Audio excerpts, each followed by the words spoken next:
H.G. Wells was a best-selling author in the late 1800s, early 1900s. His works have become movies.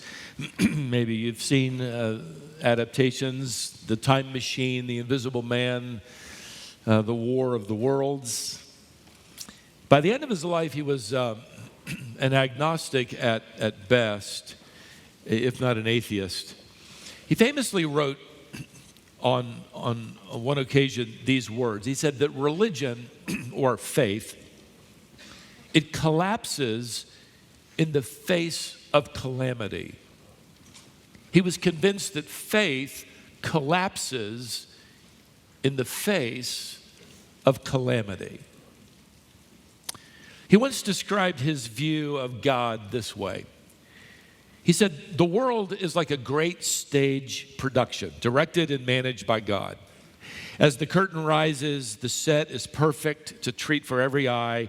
The characters are resplendent. Everything goes well until the leading man steps on the hem of the leading lady's gown, causing her to trip over a chair, which knocks over a lamp, which pushes a table into a wall, knocking over the scenery, which brings everything down on the heads of the actors. Meanwhile, God is running around, shouting orders, pulling strings, trying to restore order from chaos. But alas, poor God, he is unable to do so. Wells goes on to write that if God existed, he's rather small and limited in his ability to handle the chaos of the world. Well, I want us to enter one of the most chaotic scenes in the New Testament. This is where a prayer meeting morphs into pandemonium. If you're new to our study, we're in the Gospel by Luke. I invite you to turn back to chapter 22. The Lord has only moments ago surrendered to the will of his Father. He is addressing his disciples. We're not told what he's saying, but he no doubt hears the footsteps. He knows that this mob is heading toward the Garden of Gethsemane. Let's pick it up at verse 47. While Jesus was still speaking, there came a crowd of cowards. Well, that's my translation. I have to insert there. And the man called Judas, one of the 12, was leading them. So now you have this, beloved. You have the moment arriving. Jesus has long predicted this. One of the 12 is going to betray him. He's about to face the most difficult moments any human being could ever experience. He, fully God, yet fully man. He's about to drink this cup. It's ordained by the counsel of Almighty God. It's been planned before time began. And this cup is one of agony at this moment and a few hours ahead. Now, as we suggested, if you were with us in our last study, last Lord's Day, sports teams celebrate their victory with a cup. You got the World Cup, you got the Stanley Cup, you got the Breeders' Cup, the Davis Cup, and on and on. And it occurred to me that if you're the parents of young children, losing any of those cups isn't nearly as devastating as losing your children's sippy cup. Now that's the cup that matters. That stops the Earth's rotation. Those victory cups of those athletic events signify agony, opposition, difficulty, anguish, effort. Likewise, Jesus is calling all of these events, including what we're about to observe, as part of the cup that he's going to drink. He will endure all of it and ultimately defeat all of it. Now, Luke tells us that a crowd arrives. Mark's gospel account says that the crowd comes from the high priests, the elders, the scribes. Luke tells us that the crowd includes them. Look at verse 52. Then Jesus said to the chief priests and officers of the temple and elders who had come out against him. In other words, they're all in on it. They can't stand waiting to see what's going to happen. Here they are to arrest the Lord. around midnight, they're going to try to get rid of him as quickly as they can. And they come, and it strikes me they're prepared for everything except what's about to happen. But here's what they evidently expected. I would observe this, at least one of two responses, if not both. First of all, I believe they expected a measure of deceitfulness. Matthew says that they arrive with torches, lanterns. They light up this garden like noonday. Why? Well, they're assuming these guys are going to run and hide. Jesus maybe withdraws, hides behind a tree. Maybe one of the disciples will say, "Oh, take me, I'm Jesus," in order to protect him. Or maybe his disciples will say, "No, we're all just friends up here for an overnighter." We don't know. But they evidently did expect deception. Because the middle part of verse 47 says, as they planned, Judas, one of the 12, was leading them. He drew near to Jesus to kiss him. Jesus said to him, "Judas, would you identify, and in so doing, betray the Son of Man with a kiss?" Now, the plan then was for Judas to undeniably identify Jesus with a kiss. Now, a kiss was common in this culture. This could be a kiss on the hand, a kiss on the cheek, both cheeks perhaps, still taking place today in countries in South America where I've traveled. In the church during the first century, a kiss was a sign of friendship, a kiss on the hand, a sign of humility. In fact, by the time of Christ, this had developed into the religious practice of even blowing kisses. It originated when someone would walk past their favorite temple or statue of their god. They would blow it a kiss. They wanted its favor. They wanted a favor from their god. So as they walked by, they made sure they blew it a kiss. To this day, we still use the expression, don't we, of kissing up to someone. That describes somebody who's trying to get a favor on the good side of someone else. As among believers, we know that this kiss is still a traditional greeting in certain parts of the world. The church in Russia takes very seriously the admonition of Paul to greet one another with a holy kiss, Romans 16:16. So they do. When the church gathers, missionary to Russia some time ago invited me to travel with him into some of the less developed areas of Russia, the countryside where the churches were small but deeply united in love, thriving in their fellowship.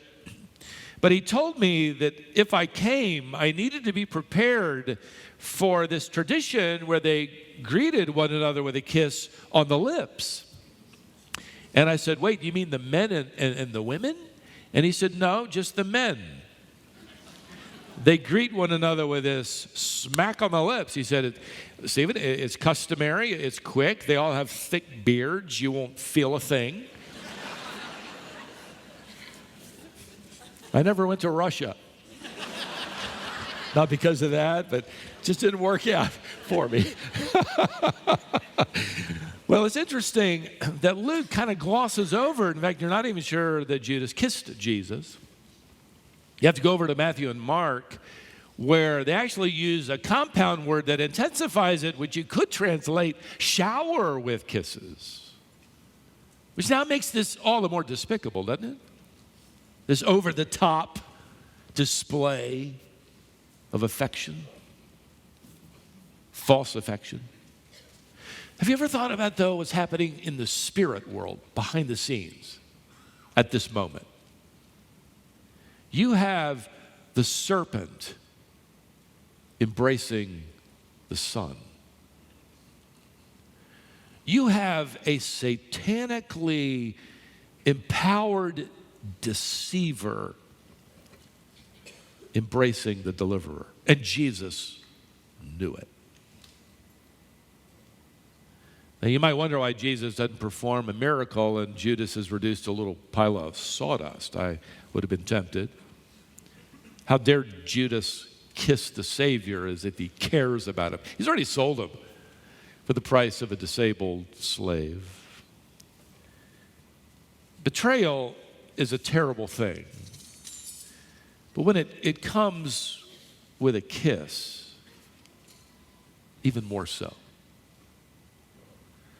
When it comes from someone who should love you, when it comes from someone who's supposed to care about you, someone who says they're looking out for what's best for you, that kind of betrayal is especially crushing and discouraging, isn't it? Maybe you're experiencing right now some form of betrayal. Maybe it's a spouse who said they loved you but lived a lie behind you. Maybe it's an adult child who has now discarded you so they could be, quote, free to live their life without your guilt. Maybe it's a coworker you thought had your back, but they really wanted your job. Maybe you feel entitled to a little hatred, a trainload of resentment, maybe revenge. Watch Jesus here. Matthew's gospel says he simply responds by saying, "Friend, do what you came to do." Ken Hughes writes wonderfully in his commentary on this passage, even though Judas was Satan's agent, he was still a lost soul. And Jesus always cared about lost souls. So this was an appeal. This is one last invitation before it was forever too late for Judas. Jesus didn't just preach in his ministry, love your enemies and pray for those who persecute you. He's living it here. He's practicing everything he preached. So get this scene now. In the midst of this emotionally charged chaos, this mob suddenly appears, torches, lanterns. The Son of God is not panicking. You notice?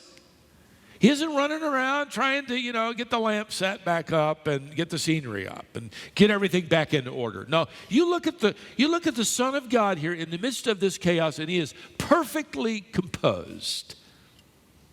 Friend, do what you came to do. He's not running, he's not hiding. Now that leads me to another observation. This mob not only came to the Garden of Gethsemane expecting a measure of deceitfulness, I believe they came, secondly, expecting a measure of defiance. Matthew writes it this way: Judas arrived, and with him a great crowd with swords, Machaira. Those are the short battle swords of the Roman soldiers, and clubs. Those would have been used by the temple police, common among them. John's account records, so Judas, having procured a band of soldiers, a cohort, and some officers from the chief priests and the Pharisees, that's the policemen from the temple, went there with lanterns and torches and weapons. This band of soldiers is a battalion of 600 armed Roman soldiers. Officers from the chief priests represented the temple police. They were there to make sure that everything was in order. They carried out the decrees, the verdicts of the Sanhedrin, Israel's Supreme Court. And they all show up here. You got probably 800, 900, maybe 1,000 armed men. Why send an army to arrest a carpenter? Because this is no carpenter. They knew he was no ordinary man. He might pull something supernatural out of his hat, so to speak. Or maybe now that he's cornered, he's going to fight back. So they're ready for anything, but let me tell you, they were ready for nothing that was about to happen. Now, John's gospel fills in for us what happens immediately following Judas's kiss. Then Jesus, knowing all that would happen to him, came forward and said to them, "Whom do you seek?" And they answered him, "Jesus of Nazareth." And Jesus said to them, "I am he." And when Jesus said to them, "I am he," they fell to the ground. They all, like bowling pins, fall down. Now, it's because in the original language, it's missed by the English here, Jesus simply says, "Ego eimi." He says, "I am," all caps.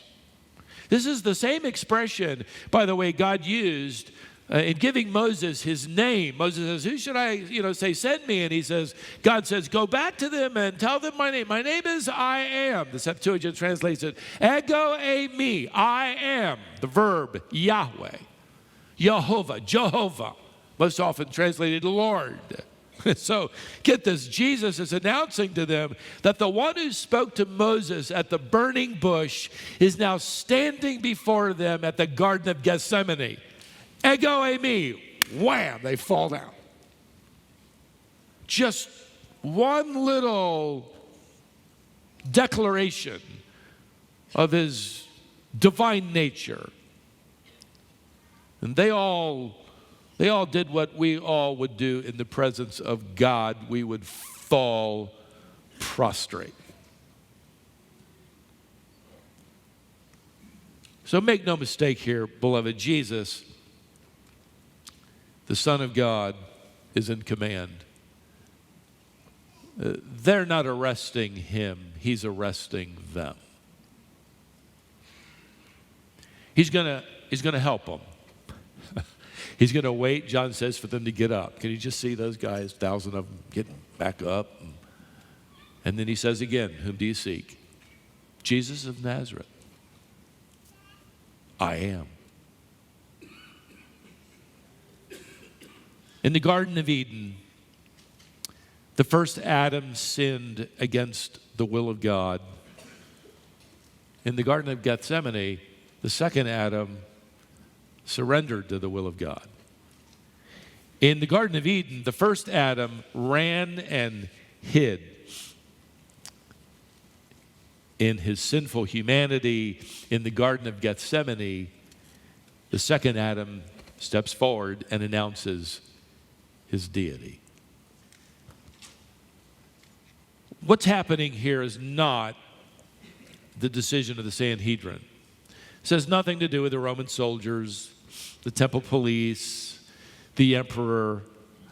This is the decision of the Godhead. Jesus is not a victim. He is a willing sacrifice. Here, let me help you out. You can take me. He's surrendering. Now, evidently, Peter didn't get the memo. A little slow on the uptake here. Peter's declaring war. Verse 49. And when those who were around him saw what would follow, they said, "Lord, shall we strike with the sword?" And one of them, evidently not waiting for an answer, struck the servant of the high priest and cut off his ear. Well, now you got this set. It's collapsed. I mean, the lamp's crushed. By the way, John's the only gospel writer to give us the details that the servant's name was Malchus. He knew him personally. No doubt, John 18:15 informs us that John knew the high priest. We often overlook the fact that John actually goes with Jesus into the home of the high priest. Peter stands outside. John knew the high priest, more than likely because his relative was Zechariah, a priest, married to Elizabeth, who will bear John the Baptist. Well, all that to say, John knows him. John mentions it's Malchus. Only John does. And only John mentions that Peter was the guy swinging the sword. I can imagine Peter later saying, "John, thanks a lot, for the details you threw into your gospel account." But you have to admit, don't go too quickly, this is great courage. Peter's taking on 1,000 armed men. He's going to jump into it. He deserves, I think, a medal of bravery. He isn't going to live long enough to pin it on his shirt, but he deserves it. Unless, fortunately, Peter's aim was a little off. Malchus should be grateful Peter was a fisherman. But still, imagine this scene now. You've got a young man, no doubt, screaming in pain. He's holding the side of his head where his ear used to be, gushing blood through his fingers. Soldiers, no doubt, have pulled their swords from their scabbard. They're going to advance forward. Peter's done, and so is everybody else. Now you've got utter pandemonium. You got total chaos. I mean, this all happened so fast. Where did this come from? God the Father must be running around the stage trying to get the scenery back. Now what? Matthew tells us that Jesus said, put your sword back in its place. Do you think that I cannot appeal to my Father and he will at once send me more than 12 legions of angels? A legion, 6,000 soldiers. Jesus effectively says that all he has to do is ask, and each of the 11 disciples gets 6,000 soldiers, and he's going to get 6,000, extra. Just one request, and 72,000 angels show up. Do you not think I can do that? Luke records Jesus simply saying here in verse 51, no more of this, that is, stop this. Stop. He's commanding everyone. Stop. And he touched his ear and healed him. This is the last recorded miracle of Jesus before he dies on the cross. Don't miss the fact that this miracle was performed on his enemy. Don't miss the miracle either. All four Gospels record that Peter's sword literally severed the servant's ear. Only Luke records that Jesus heals him. He gives us that part. Only Dr. Luke seems to care about the patient and what happened. But follow this. Jesus touched his ear. You could render it, he touched the place of his ear, where it used to be. In other words, Jesus doesn't stoop down and pick up that severed ear and reattach it. He touches the side of Malchus's head, and a new ear appears perfectly whole. The other ear is still on the ground. I know it's kind of gross. Maybe it's still twitching. I don't know, bloody. It's terrible. But, you got to think about the fact, there's the ear. Wait, there's the ear. The pain's gone. Screaming stops. Bleeding stops. Listen, Jesus did not perform a medical reattachment. He performed a miraculous recreation. And you have to understand in this context, this was not a random act. Oh, I think I better do a miracle to keep them from, charging. No, this is part of the plan.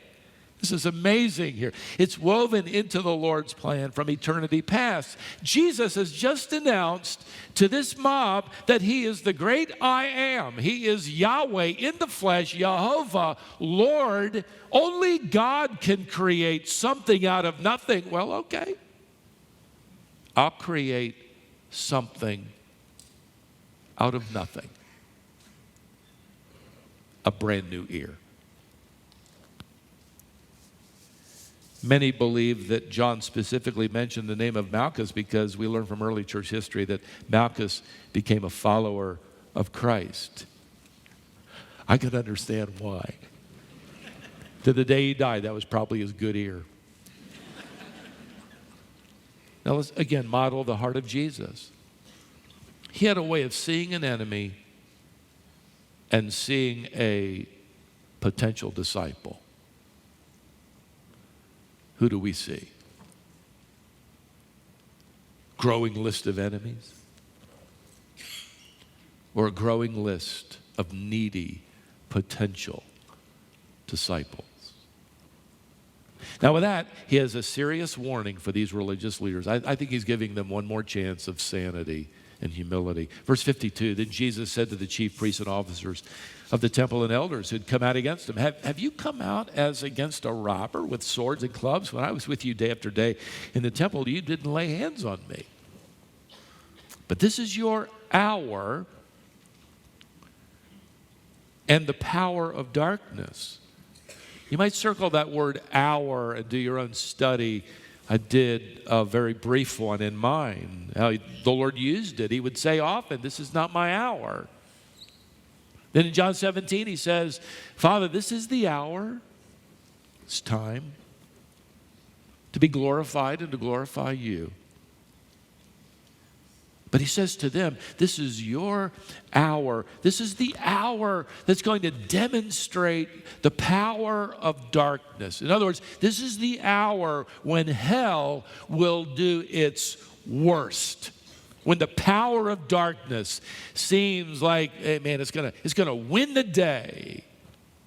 But just like that cup related to difficulty, but also was transformed into victory. So this hour of hell's dark power is going to eventually become the hour of heaven's great promise. Now let me offer one observation from this scene as it comes to a close. Here it is. Global darkness and personal difficulties that surround you are on a divine timer. Strikes me with the way the Lord uses the word hour. In light of eternity, Jesus says, you get an hour. Which means Satan can do his worst, but it's just a matter of time. And I think now, 2,000 years later, do you think he doesn't hear the ticking of this divine timer? It also informs us that he can't do 1 second more than God allows.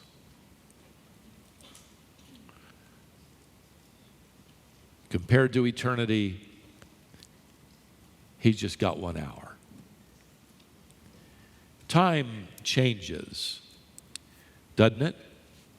Our perspective changes the way we view difficulty, betrayal, suffering.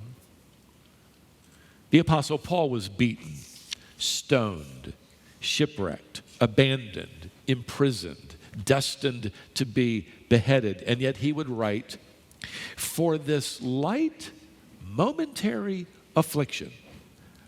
Wait, what? Yeah, for this light, momentary affliction is preparing for us an eternal weight of glory beyond all comparison. I'm comparing this hour to that hour. Paul wrote to the Romans in chapter 8, for I reckon, I love that, lets me know he was a southerner. For I reckon here. I've done the computation, I've done the math. I reckon that the sufferings of this present time, they're not worthy to be compared with the glory which shall be revealed in us. Just wait until that hour dawns.